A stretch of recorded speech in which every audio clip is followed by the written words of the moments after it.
ಹಿಂದೂ ಪಂಚಾಂಗದ ಪ್ರಕಾರ ನಾಳೆ ಬುಧವಾರ ಆಷಾಢ ಮಾಸದ ಕೃಷ್ಣ ಪಕ್ಷದ ಏಕಾದಶಿಯನ್ನು ಆಚರಿಸಲಾಗುತ್ತಿದ್ದು, ಈ ಏಕಾದಶಿಯನ್ನು ಕಾಮಿಕಾ ಏಕಾದಶಿ ಎಂದು ಕರೆಯುತ್ತಾರೆ. ಹೆಸರೇ ಸೂಚಿಸುವಂತೆ ಈ ಏಕಾದಶಿಯು ಮನಸ್ಸಿನ ಆಸೆಗಳನ್ನು ಪೂರೈಸುವ ಶಕ್ತಿಯನ್ನು ಹೊಂದಿದೆ. ನಮ್ಮ ಎಲ್ಲಾ ಪಾಪವನ್ನು ಪರಿಹಾರ ಮಾಡಿ ದೇವರು ಮೋಕ್ಷವನ್ನು ಕೊಡುತ್ತಾನೆ ಎಂದು ಹೇಳಲಾಗುತ್ತದೆ. ಅಲ್ಲದೆ ಪಿತೃದೋಷವಿದ್ದರೆ ಈ ದಿನದ ಪೂಜೆಯಿಂದ ನಿವಾರಣೆಯಾಗುತ್ತದೆ. ಭಗವಾನ್ ವಿಷ್ಣುವು ಯೋಗ ನಿದ್ರೆಯನ್ನು ಪ್ರವೇಶಿಸಿದ ನಂತರದ 4 ತಿಂಗಳ ಅವಧಿಯಲ್ಲಿ ಬರುವ ಮೊದಲ ಏಕಾದಶಿ ಆಗಿರುವುದರಿಂದ ಇದನ್ನು ವಿಶೇಷವೆಂದು ಹೇಳುತ್ತಾರೆ. ಏಕಾದಶಿ ತಿಥಿ ವಿಷ್ಣುವಿಗೆ ಪ್ರಿಯ. ಸಾಧ್ಯವಾದರೆ ಈ ಪವಿತ್ರ ದಿನದಂದು ಉಪವಾಸವನ್ನು ಆಚರಿಸಿ. ಈ ದಿನ ಉಪವಾಸ ಮಾಡುವುದರಿಂದ ವಿಷ್ಣುವಿನ ಆಶೀರ್ವಾದ ಸಿಗುತ್ತದೆ. ಜೊತೆಗೆ ತಾಯಿ ಲಕ್ಷ್ಮಿಯನ್ನು ಆರಾಧಿಸಿ. ಈ ಪವಿತ್ರ ದಿನದಂದು ಭಗವಾನ್ ವಿಷ್ಣುವಿನ ಜೊತೆಗೆ ಲಕ್ಷ್ಮೀ ದೇವಿಯನ್ನು ಕೂಡ ಪೂಜಿಸಬೇಕು. ಲಕ್ಷ್ಮೀ ದೇವಿಯನ್ನು ಆರಾಧಿಸುವುದರಿಂದ ಜೀವನದಲ್ಲಿ ಎಲ್ಲಾ ರೀತಿಯ ಸಂತೋಷಗಳು ಸಿಗುತ್ತವೆ.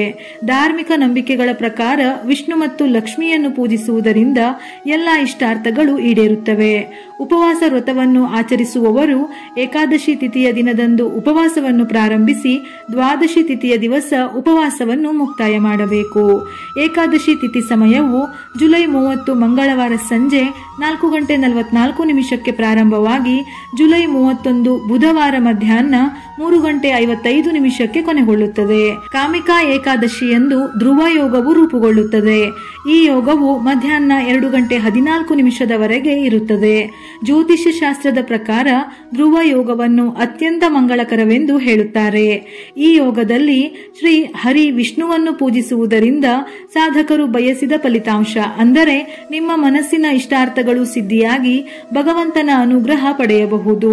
ಇದರ ಜೊತೆಯಲ್ಲಿ ಶುಭ ಕಾರ್ಯಗಳಲ್ಲಿಯೂ ಯಶಸ್ವಿಯಾಗುತ್ತಾರೆ. ಈ ದಿನ ಸರ್ವಾರ್ಥ ಸಿದ್ಧಿ ಯೋಗವು ದಿನ ಪೂರ್ತಿ ಇರುವುದರಿಂದ ಶುಭ ಫಲಗಳು ಪ್ರಾಪ್ತಿಯಾಗುತ್ತದೆ.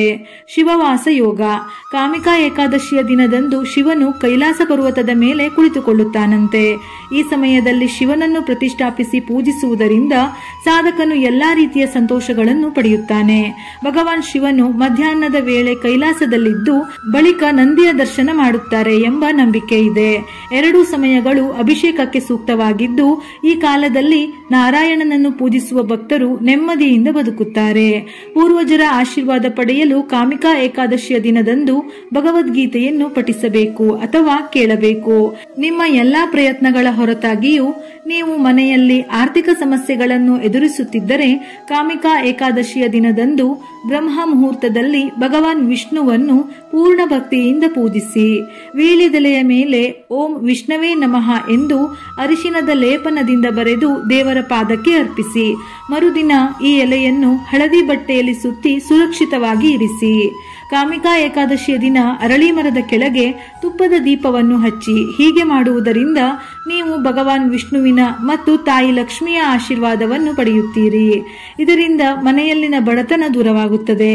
ತುಳಸಿ ಮತ್ತು ಏಕಾದಶಿ ಎರಡೂ ಭಗವಾನ್ ವಿಷ್ಣುವಿಗೆ ಬಹಳ ಪ್ರಿಯ. ಏಕಾದಶಿಯಂದು ತುಳಸಿಯ ಮುಂದೆ ಶುದ್ಧ ತುಪ್ಪದ ದೀಪವನ್ನು ಇಟ್ಟು ತುಳಸಿ ಅಷ್ಟೋತ್ತರ ಪಠಿಸುತ್ತಾ 11 ಸುತ್ತು ಪ್ರದಕ್ಷಿಣೆ ಹಾಕಿ. ಪ್ರದಕ್ಷಿಣೆಗೆ ಸ್ಥಳವು ಸಾಕಾಗದಿದ್ದರೆ ನಿಂತ ಜಾಗದಲ್ಲಿಯೇ 11 ಬಾರಿ ಪ್ರದಕ್ಷಿಣೆಯನ್ನು ಹಾಕಿದರೂ ಉತ್ತಮ. ಶ್ರೀ ಹರಿಯನ್ನು ಮೆಚ್ಚಿಸಲು ಕಾಮಿಕಾ ಏಕಾದಶಿಯಂದು ಪಂಚಾಮೃತದೊಂದಿಗೆ ಅಭಿಷೇಕವನ್ನು ಮಾಡಿ. ಇದನ್ನು ಮಾಡುವುದರಿಂದ ಕೆಲಸದ ಸ್ಥಳದಲ್ಲಿ ಎದುರಿಸುತ್ತಿರುವ ತೊಂದರೆಗಳು ದೂರವಾಗುತ್ತವೆ. ನಿಮ್ಮ ಕೌಶಲ್ಯಗಳನ್ನು ಪ್ರದರ್ಶಿಸಲು ನೀವು ಹೊಸ ಅವಕಾಶಗಳನ್ನು ಪಡೆಯುತ್ತೀರಿ. ಏಕಾದಶಿಯ ದಾನಕ್ಕೆ ಬಹಳ ಮಹತ್ವವಿದೆ. ಅದರಲ್ಲೂ ಕಾಮಿಕಾ ಏಕಾದಶಿಯಲ್ಲಿ ಕೆಲವು ವಸ್ತುಗಳನ್ನು ದಾನ ಮಾಡುವುದರಿಂದ ಸುಖ ಸಂಪತ್ತಿಗೆ ಎಂದಿಗೂ ಕೊರತೆಯೇ ಇರುವುದಿಲ್ಲ ಎಂದು ಹೇಳಲಾಗುತ್ತದೆ. ಹಾಗಿದ್ದರೆ ಇಂದು ಯಾವ ವಸ್ತುಗಳನ್ನು ದಾನ ಮಾಡುವುದರಿಂದ ಶುಭವಾಗುತ್ತದೆ ಎಂದು ನೋಡೋಣ. ಹಳದಿ ವಸ್ತ್ರ. ಭಗವಾನ್ ವಿಷ್ಣುವಿಗೆ ಹಳದಿ ನೆಚ್ಚಿನ ಬಣ್ಣ. ಹಾಗಾಗಿ ಕಾಮಿಕಾ ಏಕಾದಶಿಯ ದಿನದಂದು ಹಳದಿ ಬಣ್ಣದ ವಸ್ತ್ರಗಳನ್ನು ದಾನ ಮಾಡುವುದು ಒಳಿತು. ಇದರ ಜೊತೆಯಲ್ಲಿ ಗುರುದೋಷ ನಿವಾರಣೆಯಾಗಿ ಜಾತಕದಲ್ಲಿ ಗುರು ಬಲಗೊಳ್ಳುತ್ತಾನೆ. ಆಹಾರ ಧಾನ್ಯಗಳ ದಾನ. ಹಸಿದವರಿಗೆ ಅನ್ನ ಹಾಕುವುದರಿಂದ ಕೋಟಿ ಕೋಟಿ ಪುಣ್ಯ ಪ್ರಾಪ್ತಿಯಾಗುತ್ತದೆಯಂತೆ. ಅದರಲ್ಲೂ ಈ ದಿನ ಅಗತ್ಯವಿದ್ದವರಿಗೆ ಆಹಾರ ಧಾನ್ಯಗಳನ್ನು ದಾನ ಮಾಡುವುದರಿಂದ ಅಂತಹ ಮನೆಯಲ್ಲಿ ಸಂಪತ್ತು ವೃದ್ಧಿಯಾಗುತ್ತದೆ. ಧನ ಸಹಾಯ. ಕಾಮಿಕಾ ಏಕಾದಶಿಯಲ್ಲಿ ಯಾರಿಗೆ ಅವಶ್ಯಕತೆ ಇದೆಯೋ ಅಂತವರಿಗೆ ನಿಮ್ಮ ಕೈಲಾದಷ್ಟು ಆರ್ಥಿಕ ಸಹಾಯವನ್ನು ಮಾಡಬೇಕು ಎಂದು ಧರ್ಮಗಳಲ್ಲಿ ಉಲ್ಲೇಖಿಸಲಾಗಿದೆ. ಹಣದ ಕೊರತೆ ನಿವಾರಣೆಯಾಗಿ ಒಳ್ಳೆಯ ದಿನಗಳು ಪ್ರಾರಂಭವಾಗುತ್ತದೆ. ವಿಡಿಯೋ ಇಷ್ಟ ಆಗಿದ್ದಲ್ಲಿ ಮರೆಯದೆ ಲೈಕ್ ಮಾಡಿ. ಹೆಚ್ಚಿನ ಮಾಹಿತಿಗಳಿಗಾಗಿ ನಮ್ಮ ಫೇಸ್ಬುಕ್ ಪೇಜ್ ಅನ್ನು ಫಾಲೋ ಮಾಡಿ. ಉಪಯುಕ್ತ ಮಾಹಿತಿಯೊಂದಿಗೆ ಮತ್ತೆ ಭೇಟಿಯಾಗೋಣ.